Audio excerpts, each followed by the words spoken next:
And now I'd like to introduce Patrick Watson, Conservation Services Administrator at Southern Nevada Water Authority. Good morning, and thanks for having me. The first slide is, I just wanted to kind of go over what we're going to talk about today. We're going to talk about the Colorado River and its status and just how important it is to our community and your businesses. And then we're going to talk about Southern Nevada's successes in conservation. And then I'll go over indoor water saving programs and outdoor water saving programs, and then answer any questions that you might have. So let's talk about the Colorado River. This is very important to Southern Nevada. The Colorado River is, the basin is divided up into two sections, the upper and lower basin. So there are 7 states and the country of Mexico that are given water off the Colorado River. The Colorado River serves about 30 million people and irrigates about 3 million acres of farmland. And you think about the winter vegetables and the strawberries that we get year-round, those are grown in the Imperial Valley. And back before they built the Hoover Dam, Herbert Hoover was a senator at the time, decided, hey, we need to build this dam to control flooding on the Colorado River.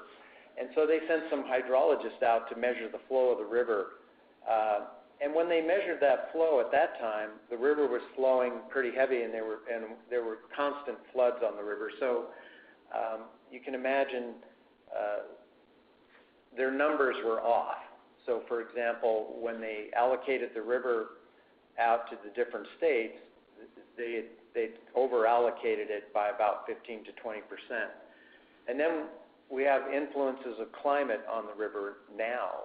So you figure anywhere from 5 to 15% reduction in flows just from climate change alone. And we've seen that quite a bit in the last 17 years. And then I just want to give you an idea of the current storage on the river. And when I say storage, I'm talking about Lake Powell and Lake Mead. Lake Powell is the upper basin storage, and that's our insurance policy that we get the water delivered that's required to the lower basin states. And then Lake Mead is our storage area, and that gives us, that's Mexico's insurance policy, but that gives us a way to store our water as it comes down. So that's our storage, and Lake Mead currently sits at about 39% full. And then the most important thing from this is that 90% of our water comes from the Colorado River. The other 10% is groundwater or wells. So I mentioned the allocation of the river, and here's how it was divided up. So Herbert Hoover invited these 7 states, California, Colorado, Arizona, Utah, New Mexico, and Nevada. And this, like I said, it was prior to the Hoover Dam being built, and so they divided up the river, and obviously California with 4.4 million acre-feet of water was pretty well represented. They had a lot of agriculture at the time in the Imperial Valley. I think they were selling 5-acre farms to farmers down there, and so they had quite a bit of agriculture. Obviously, Colorado is the headwater of the Colorado River, and Arizona was well represented at the table. And you think Nevada, with 300,000 acre-feet, just a mere fraction of what California gets. But at the time, back in the 20s, you can imagine Nevada, not many people lived here. We didn't have agriculture, a lot of agriculture, and we still don't. And so I imagine at that time they thought 300,000 acre-feet, that's pretty darn good. So that's what we ended up with. And then the country of Mexico came online back in the 60s, and they were given 1.5 million acre-feet, and you can imagine they're also a shareholder on the river. They're at the bottom of the river, but they're also a shareholder. And now, most people's first question is, well, why don't we just get everybody back in the room and sit down and renegotiate everything and redistribute the river and do it properly? And as you can imagine, we've all seen state government. You have to get 7 state governments together to decide how much water they're either going to give up or try to get. And then you throw in the country of Mexico, so now it becomes an international negotiation. Then those 7 states, if they were to decide, have to go to Congress and get Congress to agree to change all that. So instead of doing that, what we do as Nevada and all the other basin states and Mexico is we work together as in partnership. So we share water with California. We'll bank water for California or Arizona. We'll hold water in the reservoir for Mexico. Mexico had a series of earthquakes that damaged some canals, and their infrastructure was damaged to the point where they couldn't take their water. So we agreed with them to leave it in Lake Mead and give it to them when they need it. So those things all help the system, and we work together in the system, and it's worked out quite well for quite some time. So we think we have a pretty good system for that right now. So this is a very important slide, and it's very important in the fact that it gives you an idea of what kind of or how well the river has been flowing since 1999. And if you look at the blue bars on the graph, those are normal or above normal years of water flow into Lake Powell from the snow melts in the upper basin. And if you look at that, we've only had 5 above normal years. And that black line is normal. So, you know, when in school, when we were kids, average was a C. Well, that's the C line. That's the grade of C. So you can see we were above average 5 out of the last 17 years. And this year, and last year was our last above normal year, but this year we're tracking at about the 2002 mark, or a little bit below. So if you look back, the 4th line up on the graph, that's 2002, and that was the lowest it's been in the last 17 years. So there's still work to do. We have a lot of work to do on the river and in our community. So Southern Nevada is very important to the state of Nevada. We are the economic engine of Nevada. 70% of the state's population lives in Southern Nevada, and 70% of the state's economy comes from Southern Nevada. But yet we only use less than 5% of the available water. So we're doing a pretty good job. At the bottom of that graph, you can also see the resort industry. They employ 22% of the population, and they only use about 1/10 of 1% of the total water that's used in Southern Nevada. So our resort industry is very, very water conscious and resource. They're good stewards of the resource. So, and that's very important. This is a very important concept. So, return flow credit, and I labeled this water use, but it's actually return flow credit. And we classify water in 2 different ways here in Southern Nevada.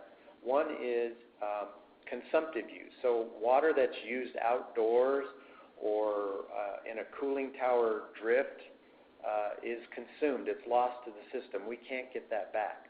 The other classification is non-consumptive use water. So that's water that we use indoors, and we can capture it and clean it, and we can put it back in the lake. So it's like a checking account. We can draw out $1 out of our checking account or a gallon of water out of Lake Mead. We can use it indoors.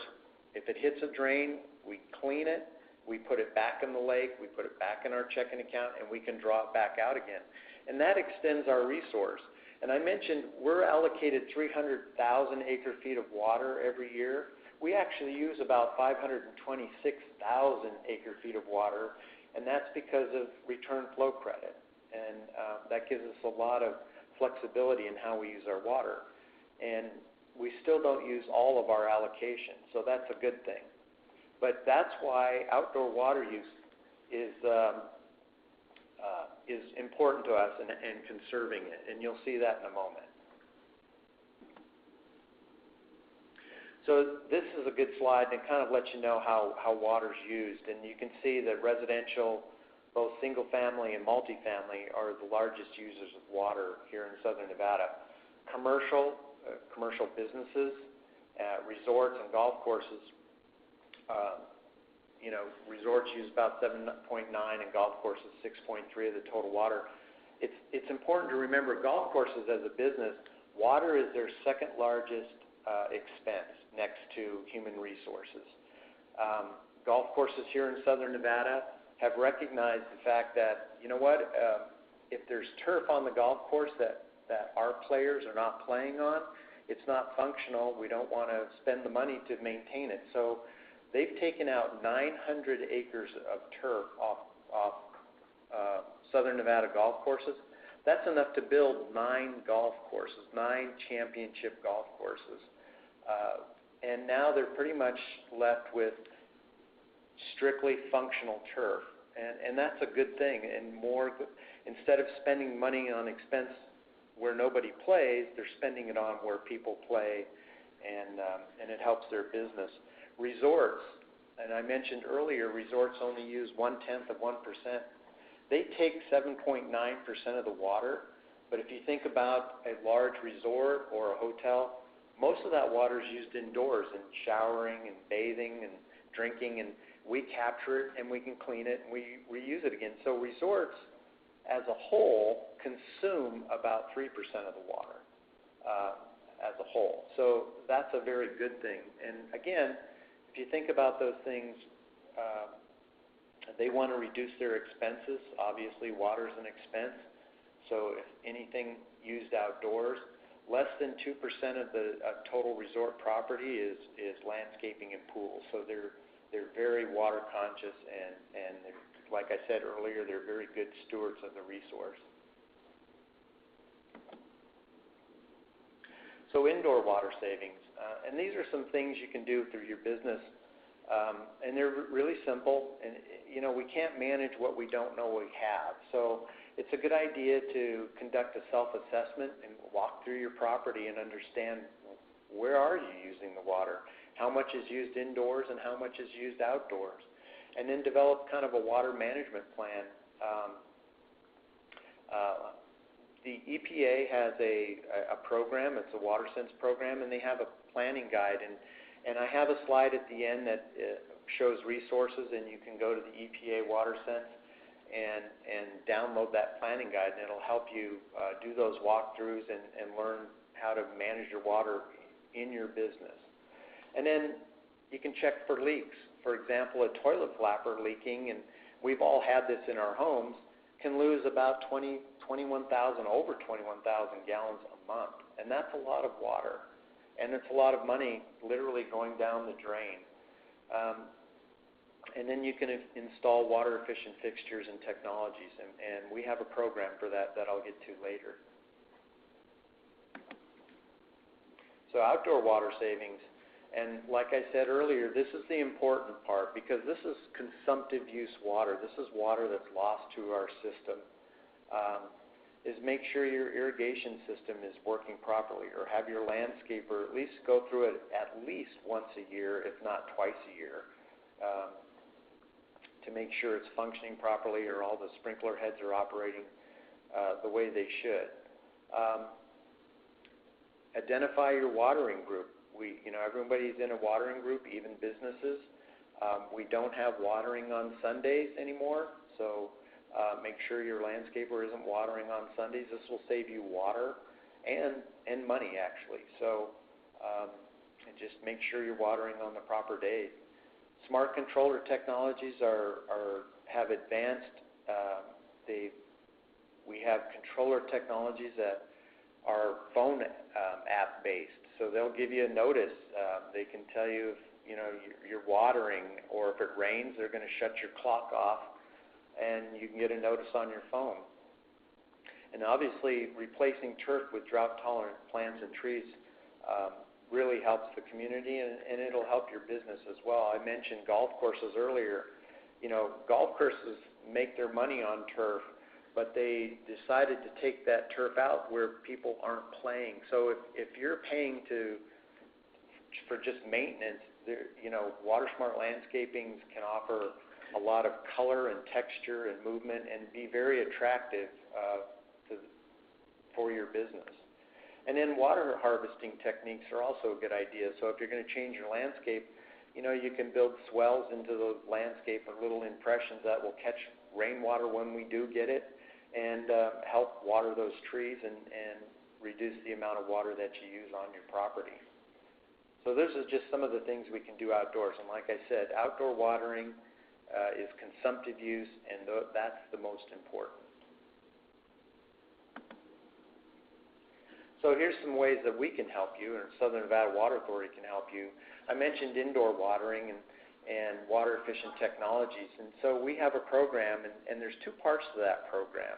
There's the menu-based program, and these are technologies that we're really familiar with. So for example, high efficiency toilets and waterless urinals, air-cooled ice machines, any kind of bathroom fixture, shower heads, things like that. Also commercial kitchen items. And we'll pay $8 per 1,000 gallons saved, or half the product cost, whichever is less. So if you figure air-cooled ice machine, I've seen incentives up to $3,000 on those, so up to half the product cost. And again, remember, that's non-consumptive use water. And then there's the performance side of the water efficient technology programs, and this is what makes it so flexible. If there's a technology that someone's brought to you and you'd like to try or use, we will study that technology for up to 6 months or however long it takes to get an idea of how much water it's going to save, and we'll pay you the same. So if it's non-consumptive use water, it's $8 per 1,000 gallons. If it's consumptive use water, we'll pay up to $25 per 1,000 gallons, or up to half the product cost, whichever is less, up to $50,000.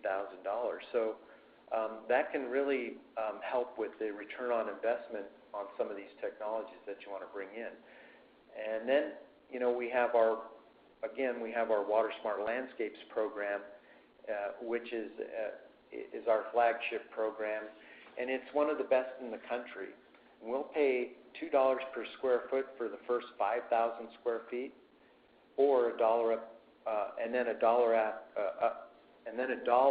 up to $300,000. So, in the front of your business or your property, most of them are about 5,000 square feet, so that's $10,000 in incentives, and that will also help reduce your maintenance costs and things like that with your landscaper. So, and it sends the right message to your customers that, you live and operate here in Southern Nevada, and you care about what happens in Southern Nevada in terms of water use.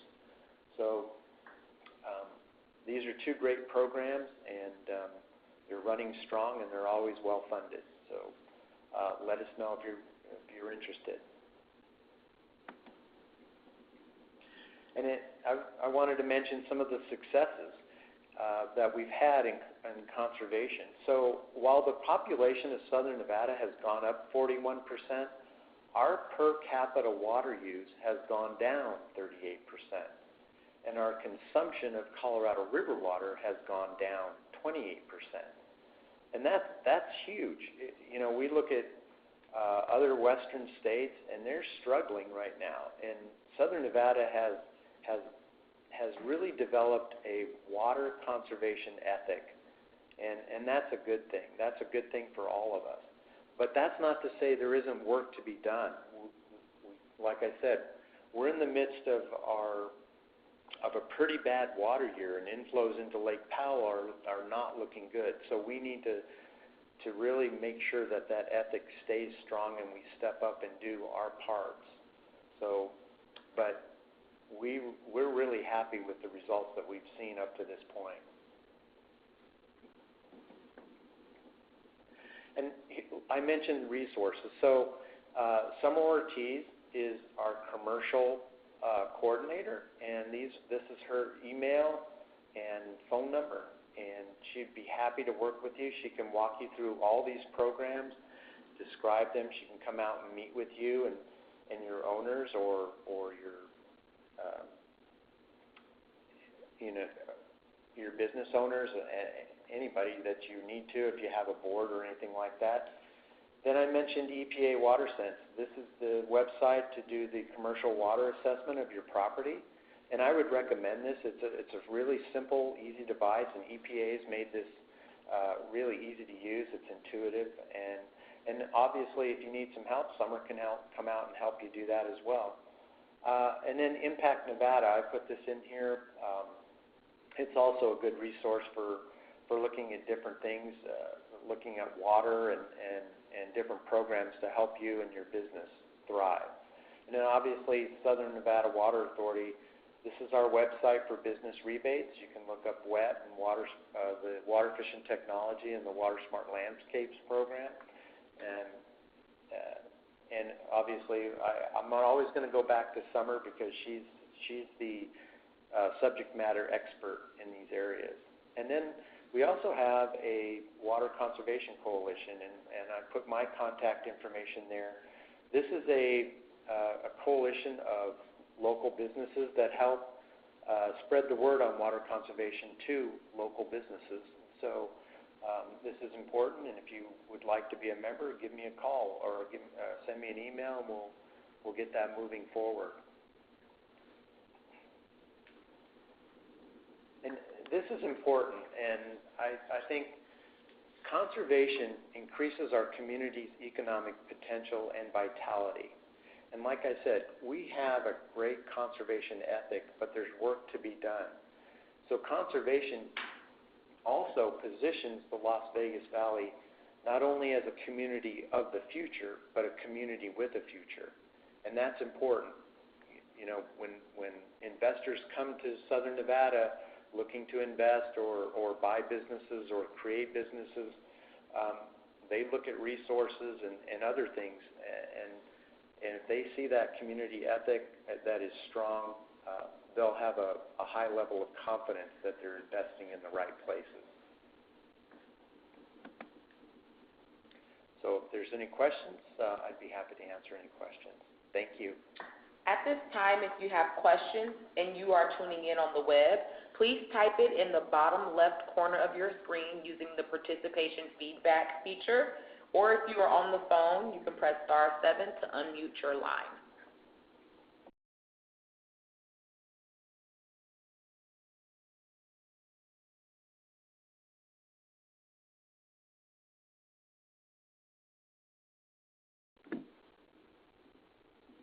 At this time, we see that there are no questions. Thank you, everyone, for tuning in, and we thank you, Patrick Watson, with the Southern Nevada Water Authority, for taking the time out of your day to share more with us on this subject.